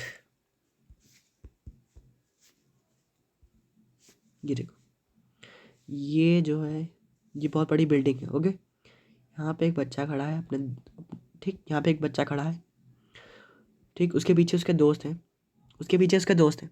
अब उसने उसको धक्का दे दिया, अब वो बच्चा जाके, अब वो ऊपर से गिरा, फिर वो यहाँ पे पहुँच गया। देखो, मजाक की बात नहीं है, सही है। वो अब वो बच्चा यहाँ पे पहुँच गया, आंखें देखो उसकी बहुत ही बेकार है ना, मर गया था तो ठीक था। तो ऊपर से गिरा, तो जब ये इस साइड पे पहुँचा, इस साइड पे, या फिर अगर इस साइड पे पहुँचा, चलिए इस साइड पे देख लेते हैं, इस साइड पे पहुँचा, तब देखो कितनी मज़ा आती होगी ना आसमान में उड़ते हुए। उस समय देखो ये आसमान में उड़ रहा है, तब इसको पास कोई भी फोर्स नहीं है, ये ऊपर से गिरा तो वो नीचे आ रहा है। एक और बात है कि अगर ये ऊपर से नीचे आ रहा है, क्यों, क्योंकि अर्थ इसको अट्रैक्ट कर रही है, तभी ये नीचे आ रहा है। चाहे ऑब्जेक्ट ले लो, चाहे बॉडी ले लो, फिजिकल बॉडी, वो भी ग्रेविटेशन फोर्स उसमें भी वर्क कर रही है, मैंने बताया था। ये ऊपर से कूदा, ये इसकी रोड है, ये मेन रोड है, इसमें ट्रक वर्क जा रहे हैं, ऊपर से कूदा, तो फिर इसके हाथ पैर तो टूटेंगे पक्का। अब ये जो, जब इस समय ये ऊपर है आसमान में, जब आसमान में ऊपर है, उसी को फ्री फॉल कहते हैं। उस समय कोई भी फोर्स वर्क नहीं कर रही है। अगर ये ज़मीन पे होता तो फ्रिक्शनल फोर्स वर्क कर रही होती, और ओके, अगर ज़मीन पे होता तो फ्रिक्शनल फोर्स वर्क कर रही होती, और अगर वो मैग्नेट होता तो मैग्नेटिक फोर्स वर्क कर रही होती, बट ये मैग्नेट भी नहीं है, और कोई और मैग्नेट भी नहीं है, तो उस पर कोई फोर्स वर्क नहीं कर रहा है। पहले ये यहाँ पे था, फिर यहाँ पे कूद गया, मतलब बिल्डिंग से उसने छलांग लगाई, तब वो आसमान में है। इस समय इसको कहते हैं free. Free means free fall. Free fall समझ रहे? फ्री फॉल मीन्स एकदम मुफ्त। मुफ्त, फ्री नहीं, फ्री का मतलब मुफ्त नहीं, फ्री का मतलब पूरी दुनिया, दुनिया से मुक्त, मतलब कि दुनिया से मुक्त। जो जो सब लोग देख रहे हैं वो मैं नहीं देख रहा हूँ, मैं कुछ अलग ही देख रहा हूँ। क्यों? क्योंकि मैं फ्री फॉल में हूँ। ओके, सिंपल है। चलो आगे बढ़ते हैं। Acceleration due to gravity. Okay, इसको भी समझना है तो वही वाला फिगर काम आएगा। चलो उसको भी देखेंगे फिर से, उस फिगर को। Acceleration due to gravity. Acceleration due to gravity is the experience by an object when it falls freely under the influence of gravitational pull of Earth। देखो, इंस्ट्रूमेंटल बाय जी। तो एक्सेलरेशन ड्यू टू ग्रेविटी क्या है? ये असल में एक ऐसी चीज़ है, ये जो ऐसा एक्सपीरियंस है, ऐसा समय है जब एक ऑब्जेक्ट ऊपर से गिर रहा हो, वही वाली बात फ्री फॉल, जब वो फ्री फॉल में हो, तब जो ग्रेविटेशनल पुल जो अर्थ कर रही है, अर्थ जो अपनी तरफ खींच रही है, जो एक्सेलरेशन प्रोड्यूस कर रही है, उस एक्सेलरेशन को कहते हैं एक्सेलरेशन ड्यू टू ग्रेविटी।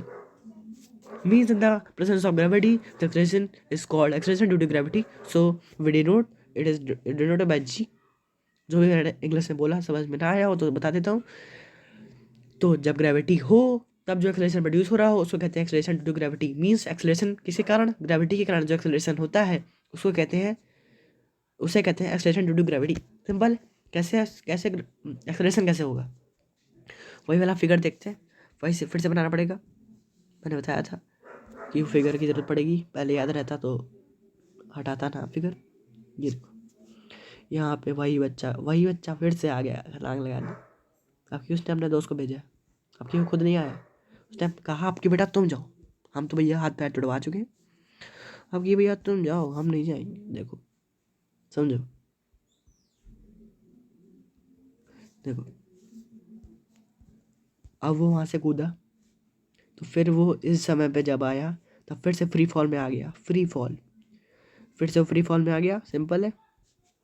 अब फिर से वो फ्री फॉल में आ गया, तब तब जो उसने फिर जब वो ऊपर से गिर रहा है, देखो ऊपर से गिर रहा है, एक्सेलरेशन देखो, ये इसकी जो रोड है, रोड देखो, रोड देख लो, पिंक से, पिंक कलर से रोड है इसकी, बहुत इसकी पिंक सिटी है, जयपुर में रहता है इसलिए पिंक सिटी है, इसलिए इसलिए इसकी रोड पिंक है। देखो ये फ्री फॉल में आ गया, तो जब ये गिर रहा है तब एक्सेलरेशन प्रोड्यूस हो रहा है। देखो अर्थ है, अर्थ अपनी तरफ खींच रही है और ये ऊपर ऊपर से नीचे की तरफ ही आ रहा है। अगर ये नीचे से ऊपर तरफ जा रहा होता, देखो हम लोग एक्सेलरेशन ड्यू टू ग्रेविटी से किसको किस लेटर से डिनोट करते हैं? जी से। जी से डिनोट करते हैं। मीन्स जो एक्सेलरेशन लग रहा है वो यहाँ पे जी प्लस है। जी प्लस कैसे है? जी पॉजिटिव में है। अगर मैंने इसको, इसी लड़के को, इसी बच्चे को, ये रोड पे था, रोड से इसको कोई फेंक देता ऊपर, तब जो एक्सेलरेशन होता वो जी माइनस हो जाता। क्यों? क्योंकि ये चीज़ ऊपर जा रही है जबकि एक्सेलरेशन ड्यू टू ग्रेविटी नीचे लगता है। ये ध्यान रखो कि अर्थ अपनी किस तरफ खींचेगी? नीचे की तरफ। और एक्सेलरेशन ड्यू टू ग्रेविटी, ये आदमी कूद रहा है, वो किस तरफ कूद रहा है? नीचे की तरफ। तो फिर एक्सेलरेशन ड्यू टू ग्रेविटी क्या होगी? प्लस होगी। लेकिन अगर आदमी ऊपर की तरफ जा रहा है और जो एक्सेलरेशन ड्यू टू ग्रेविटी और जो अर्थ है वो उसको नीचे की तरफ खींच रही है, तो जो एक्सेलरेशन ड्यू टू ग्रेविटी होगा वो माइनस जी हो जाएगा। माइनस जी। ओके, सिंपल है। चलो आगे बढ़ते हैं। तो अभी बहुत टॉपिक्स बचे। तो एक्सेलरेशन ड्यू टू ग्रेविटी, इसकी बात करते हैं। बहुत ही लंबा सेशन होने वाला है ये, 1 घंटा 4 मिनट हो चुके हैं। चलिए, derivation of acceleration due to gravity, इसको देखते हैं। तो ये जो डेरिवेशन है ये बहुत ही मज़ा आने वाली है। देखो, इसकी डेरिवेशन आसान है, उससे तो आसान ही है, मैं कहूँगा उससे तो आसान ही है, लेकिन मुझे तो अच्छी लगी दोनों। देखो, from the second law of motion, आपने डेरिवेशन ऑफ आपने एक्सेलरेशन ड्यू टू ग्रेविटी पढ़ लिया, और डेरिवेशन की बात करते हैं। तो ये भी पेपर में आ सकती है, इंपॉर्टेंट है, इसको आप IMP ले सकते हो अपने उसमें। ये टॉपिक तो समझ ही लो अच्छे से। From the second law of motion, force is the product of mass acceleration. तो देखो second law of motion, force and laws of motion आपने पढ़ा था, न्यूटन से सेकंड लॉ ऑफ मोशन क्या पढ़ा था कि F equals to M A, ये फॉर्मूला हम लोगों को निकला था कि force equals to mass into acceleration. तो वही फॉर्मूला हम लोगों ने लगाया कि F into M into F equals to M into A. तो देखो जब फ्री फॉल हुआ, देखो फ्री फॉल हुआ मीन्स जब वो आदमी बीच में आया तब वो एक्सेलरेशन कैसा बन गया, एक्सेलरेशन टू ग्रेविटी में बदल गया, एक्सेलरेशन टू ग्रेविटी बदल गया। और हम लोगों ने बताया था कि एक्सेलरेशन, इस एक्सेलरेशन को किससे डिनोट करते हैं, जी से। तो फिर एफ की वैल्यू क्या हो जाएगी, F equals to M A, नहीं एम जी। ए को था उसको ऐसे कर दिया तो जी बना दिया। सिंपल सी बात नहीं है लेकिन समझ सकते हो। Okay, F equals to M into G, simple है। But from universal law of gravitation, लेकिन यूनिवर्सल लॉ ऑफ ग्रेविटेशन ने हम लोग क्या बताया कि F equals to G M into, देखो फर्स्ट चीज़ क्या पता चली, फर्स्ट चीज़ पता चली कि force equals to M into G. पहला हम लोगों का ये हम लोग का निकला क्या, जो हम लोग का विश्लेषण, जो हम लोगों ने वो किया, जो हम लोगों ने निकाला सोल्यूशन, वो निकला कि F force equals to mass into mass into acceleration into gravity. ऐसा क्यों, क्योंकि जब वो ग्रेविटी के रेफरेंस में देखे तो एक्सेलरेशन इंटू ग्रेविटी होगा, फ्री फॉल होगा तो एक्सेलरेशन इंटू ग्रेविटी तो होना पक्का है। तो F equals to M into G हो जाएगा। फिर but from universal law of gravitation, लेकिन यूनिवर्सल लॉ ऑफ ग्रेविटेशन में क्या पढ़ा था, formula G M one into M two upon D square, वही वाला फॉर्मूला क्या पढ़ा था, फिर से बता देता हूँ, G M one into M two upon D, sorry देखो अगर आप इसको रेडियस भी कहो तो आप रेडियस भी कह सकते हो, डिस्टेंस भी कह सकते हो, कोई भी फॉर्मूला यूज़ करो कोई दिक्कत नहीं। मतलब कोई भी फॉर्मूला का मतलब है आर स्क्वायर, डी की जगह आप आर रखो या कुछ भी रखो, कोई दिक्कत नहीं। ओके, चलो चलो चलो देखो फ्रॉम इक्वेशन, तो ये सेकंड ईयर निकला, फर्स्ट ईयर निकला था, तो दोनों से हमको पता चला कि दोनों को फॉर्मूले को मिला दिया। देखो force equals to M G, force equal to, तो दोनों को मिला दो तो M G equals to G M one into M two upon D square, ये हम लोग का निकला। फिर देखो ये जो एम है, ये एम कट जाएंगे। ओके, सिंपल है, समझ रहे हो, ये एम कट जाएंगे। देखो यहाँ पे एक एम ये था, एक एम ये था, इसलिए हम दोनों एम काट दिए, क्योंकि दोनों एम का मतलब वही है, मास। तो दोनों कट गए तो बचा क्या, G equals to M, G equals to, तो बचा क्या, G equals to M upon D square. अगर अपनी लैंग्वेज बोले तो हम लोग ऐसे लिख सकते हैं कि जी की वैल्यू आई, जी एम कैपिटल जी है, देखो भी बताता हूँ, डी स्क्वायर, ये हम लोग का निकला जी का फॉर्मूला, तो डेरिवेशन हो गई। देखो जी, इस जी का मतलब क्या है, एक्सेलरेशन ड्यू टू ग्रेविटी, और ये जो जी है इसका मतलब क्या है, यूनिवर्सल ग्रेविटेशनल कांस्टेंट। आसान, ओके। फिर देखो ये जो फॉर्मूला निकला उसमें क्या है, M is the mass of earth, M जो है वो मास ऑफ अर्थ है, और डी है जो है वो डिस्टेंस है किसके बीच, ऑब्जेक्ट और अर्थ के बीच में। देखो जो डी निकला वो किसका डी लेंगे, देखो जब हम लोग को एक्सेलरेशन निकालना हो कि ऑब्जेक्ट का कितना एक्सेलरेशन हुआ ये क्वेश्चन में आएगा, तो हम लोग क्या लिखेंगे, क्या लेंगे, जो डी लेंगे डिस्टेंस लेंगे, वो ऑब्जेक्ट और जो अर्थ है उसके बीच में डिस्टेंस लेंगे, और जो एम लेंगे मास लेंगे वो अर्थ का मास लेंगे। ओके ओके, समझ में आया इतना, चलिए आगे देखते हैं। फॉर द ऑब्जेक्ट नियर और on the surface of the अर्थ, देखिए फॉर द ऑब्जेक्ट, देखो कोई भी ऑब्जेक्ट सरफेस के अंदर हो या सरफेस के जो अर्थ के पास हो, उस ऑब्जेक्ट, तो अर्थ का डिस्टेंस रेडियस के इक्वल होगा। देखिए अर्थ के, अगर मैं कहूँ कि अर्थ, देखो ये अर्थ का सेंटर, ऑब्जेक्ट इधर है तो ये रेडियस इधर भी होगा, इधर है तो इसको भी रेडियस कह सकते हैं, इसे भी इधर भी, इधर भी, इधर भी। ओके, सिंपल है, कह सकते हैं, यस जरूर कह सकते हैं। तो फिर जी की वैल्यू आप लिख सकते हैं, लिखने की बात है, लिख सकते हैं G into M upon R square, और डी स्क्वायर ले सकते हैं, कोई दिक्कत नहीं। तो समझ में आया, बहुत ही बढ़िया। आज तो पूरा चैप्टर ख़त्म करके ही जाएंगे। अभी पानी नहीं रख लो क्योंकि अभी थोड़ी देर और चलेगा।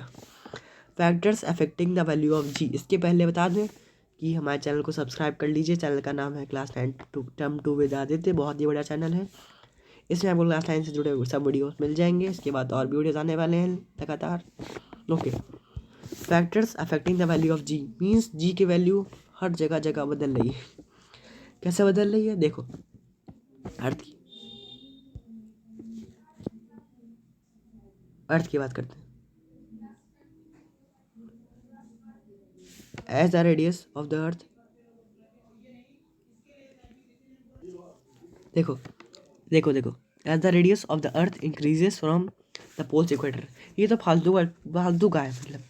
तो फिर इन लोगों ने क्या किया, जी की वैल्यू निकाल दी। मीन्स मास, देखो जो अर्थ का मास था उसको जी जो वैल्यू जो फॉर्मूला निकला था, ये जो फॉर्मूला निकला था इसमें वैल्यूज पुट कर दी, अर्थ का मास पुट कर दिया और ऐसा करके इन्होंने जी की वैल्यू निकाल ली। कैसे निकाली? चलो देखते हैं। देखो कैसे निकाली। मास ऑफ अर्थ रख दिया, रेडियस निकाल दिया, रेडियस रख दिया। देखो रेडियस कैसे निकला, देखो यहाँ से शुरू होता है। ये भी डेरिवेशन आप कह सकते हैं। आप आ सकता है कि कैसे निकली वैल्यू, कैसे निकली जी की वैल्यू, कैसे निकली अर्थ के रिस्पेक्ट में। तो आप क्या लिखेंगे, calculate the value of G on earth.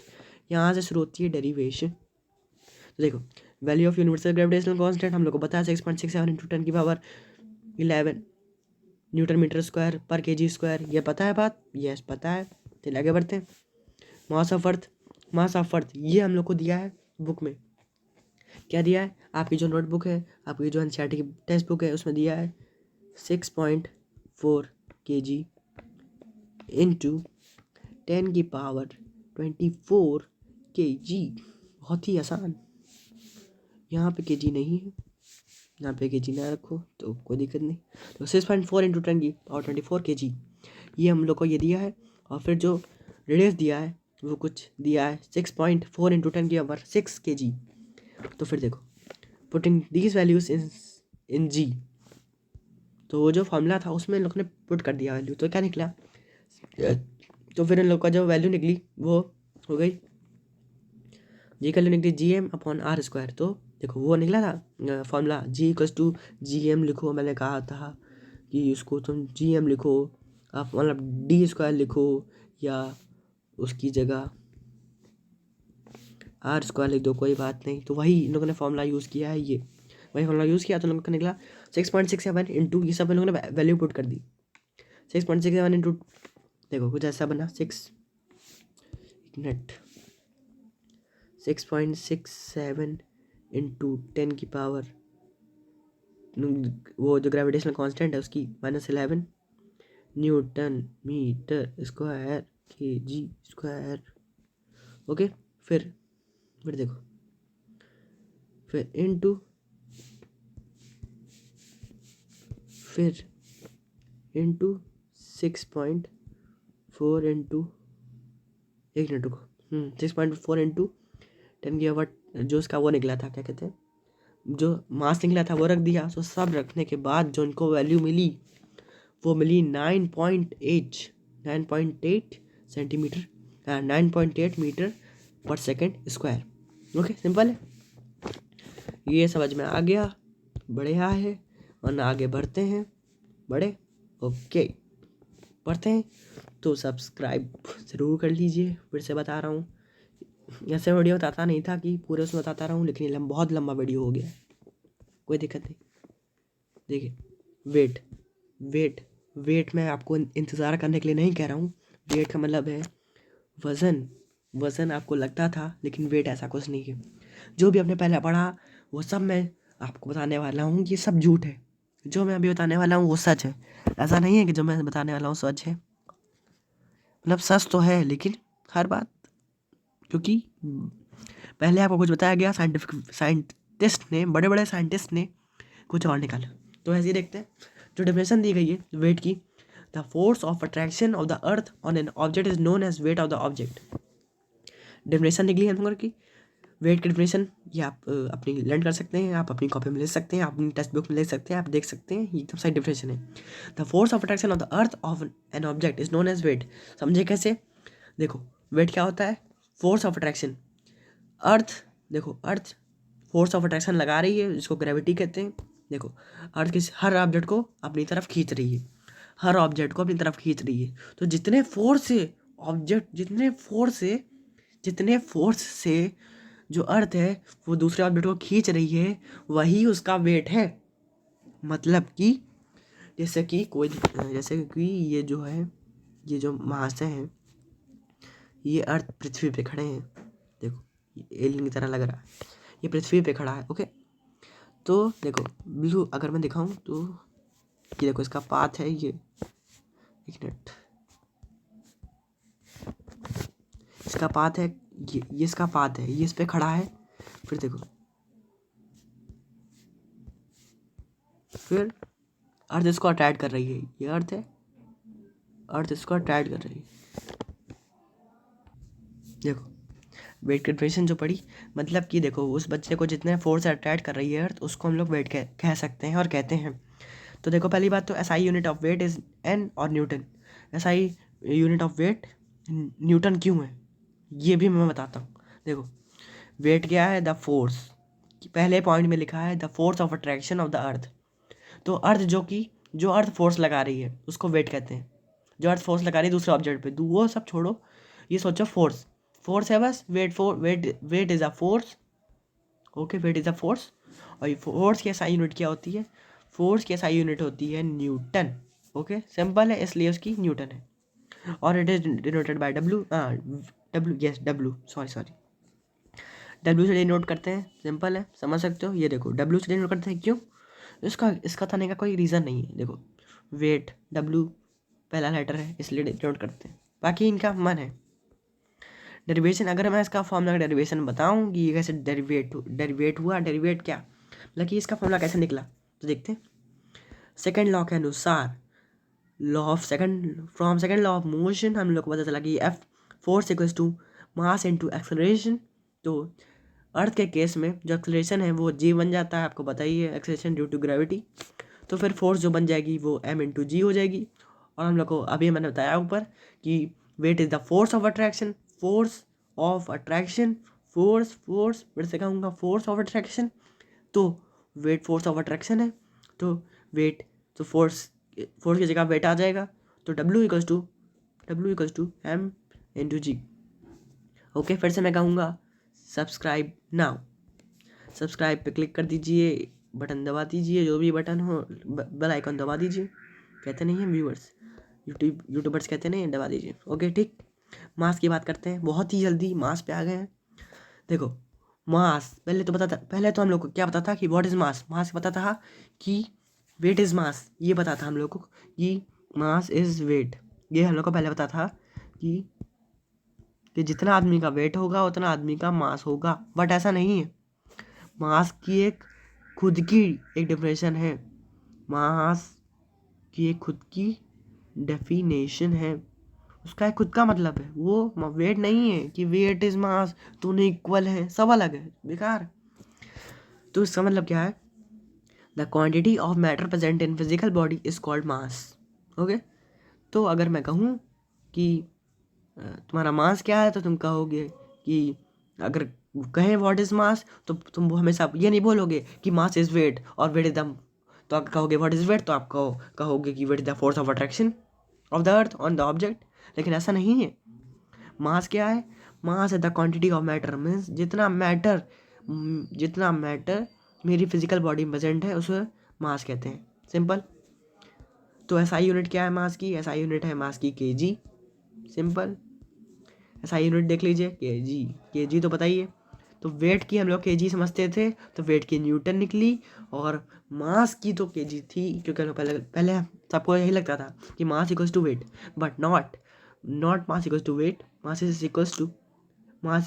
Not equals to weight. Okay, चलिए आगे बढ़ते हैं। देखिए हम लोग लगता है लास्ट पॉइंट पे आ गए हैं, difference between mass and weight. देखिए दोनों के बीच में डिफरेंस देखिए। पहली बात तो डेफिनेशन हो गई, द क्वांटिटी ऑफ मैटर, ये देखो ये मास ये वेट, ओके। देखो मास की पहले तो डेफिनेशन ही हो गई, difference, the quantity of matter present in physical body is called, okay. फिर हो गई द फोर्स, फिर देखिए वेट की के बाद जो डेफिनेशन है वो लिख दीजिए, the force of attraction of earth on the object is called weight, simple. फिर एसआई यूनिट हो गई, SI unit of mass is kg और SI unit of weight is Newton, okay.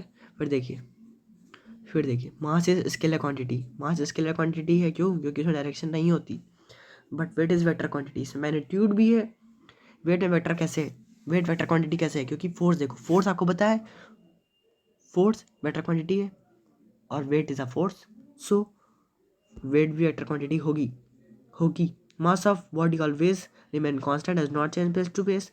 Mass of body हर जगह से नहीं बदलता है, लेकिन जो वेट है बॉडी का वो हर जगह से बदलता है। कैसे बदलता है? यही तो आगे पढ़ने वाले हैं कि वेट हर जगह सेम नहीं रहता, लेकिन मास हर जगह सेम रहता है। कि आज तुम्हारा मास इतना है, मतलब कि ऐसा नहीं है कि देखो मास तो बदलता रहेगा, मैटर तो उतना थोड़ा बढ़ता रहेगा ग्रोथ के हिसाब से। देखो देखते हैं, देखो weight on the surface, weight on of an object on the surface of moon, ये कैसे निकलेगा? देखो वेट का, चलिए इसको जल्दी से डेरिवेशन करते हैं, फिर लोग ख़त्म करते हैं, वरना फिर ये बहुत चलेगा। ओके ख़त्म करते हैं, तो सब्सक्राइब कर लीजिए, फिर से मैं कहूँगा। देखिए वेट ऑफ एन, एक मिनट रुक जाइए, 48 हो गया। देखिए weight of an object is given as, तो वेट का फॉर्मूला आपको पता है। ये हम लोग क्यों कर रहे हैं? क्योंकि वेट, देखिए आप कहते नहीं है लोग कि अर्थ पे आपका इतना वेट है और मून पे जाके आपका इतना वेट हो जाएगा। चेंज क्यों हो जाता है? वेट क्यों हो जाता है, देखते हैं। Weight of an object, weight का फॉर्मूला पता है, W=mg, weight equals to mass into acceleration due to gravity. और आपको पता है कि वेट इक्वल्स टू जो एक्सेलरेशन ड्यू टू ग्रेविटी है उसका फॉर्मूला लिख दीजिए, Gm1 into M2 upon R², okay. इतना समझ में आया? फिर देखो, फिर weight of earth, weight on earth equals to G, जो ग्रेविटेशनल कांस्टेंट है, और mass of earth, mass of second object, फिर अपॉन R²। तो फिर देखिए, फिर ये मैंने लिख दिया है कि ये R इसमें ये डिनोट किया है, इसने ये डिनोट किया है। फिर देखते हैं, डेरिवेशन को कंटिन्यू करते हैं। फिर देखिए वेट ऑन मून, तो वेट ऑन मून क्या हो जाएगा? देखिए G into mass of moon into mass of second object upon radius of moon, okay. हम लोग को निकालना क्या है? वेट ऑन मून निकालना है, ये ध्यान रखिए, ओके। तो weight on moon equals to WM, ये जो WM है इसका मतलब क्या है? Weight on moon. और MM क्या है? मास ऑफ मून। RM क्या है? Radius of moon, okay simple. चलिए अब देखिए फ्रॉम 1 and 2, देखिए ये जो पहला निकला हम लोगों का, जो अर्थ का मास था उसका जो फॉर्मूला निकला, जो उसका फॉर्मूला निकला, दोनों मिला दो। जब दोनों मिला दिया तब हम लोगों को निकला वेट ऑफ, देखो कैसे निकला, WE upon WM equals to ME upon MM into RE upon RM इसका स्क्वायर, ओके। ये निकला फॉर्मूला। ये फॉर्मूला निकला, इसमें हम लोग वैल्यू पुट कर रहे हैं। कैसे पुट कर रहे हैं? हम लोग को पता है कि जो मास, जो अर्थ का मास है वो मून के मास से 100 टाइम्स है। तो जो अर्थ का मास है वो मून का जो मास है उसके 100 टाइम्स है, मीन्स इंटू 100। तो फिर जो मास ऑफ अर्थ हो जाएगा वो 100 इंटू मून मास हो जाएगा, मास ऑफ मून।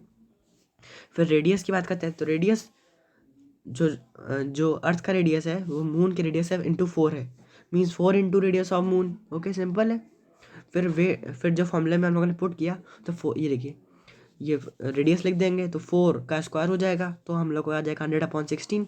तो वेट ऑन मून निकाला था, वेट ऑन मून आ जाएगा 1/6। तो इसका मतलब 1/6, किसी का भी वेट आपको निकालना हो 1/6, जैसे किसी का वेट 50 kg है, 15 न्यूटन है, 50 न्यूटन है, तो फिर 50 न्यूटन नहीं, 36 न्यूटन है, तो फिर वहाँ पे जाके उसका हो जाएगा 6 36 है तो हो जाएगा 6 1, तो फिर हो जाएगा 6 न्यूटन उसका वेट हो जाएगा मून पे।